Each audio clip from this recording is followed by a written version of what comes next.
Welcome to Madasaling Pinoy, your prayer partner. Ngayon po ay Miyerkules sa ikalawang linggo ng Pasko ng Pagkabuhay.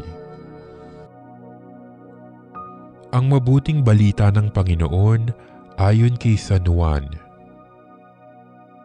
Gayon na lamang ang pag-ibig ng Diyos sa sanlibutan, kaya ibinigay niya ang kanyang bugtong na anak upang ang sumampalataya sa kanya ay hindi mapahamak, kundi magkaroon ng buhay na walang hanggan.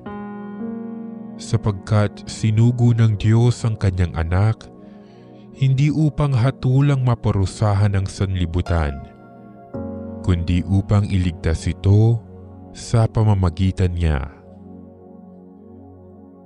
Hindi hinahatulang maparusahan ang nananampalataya sa bugtong na anak ng Diyos, ngunit hinatulan ng parusahan ang hindi nananampalataya sa Kanya. Hinatulan sila sapagkat naparito sa sanlibutan ng ilaw, ngunit inibig pa ng mga tao ang dilim kaysa liwanag, sapagkat masama ang kanilang mga gawa.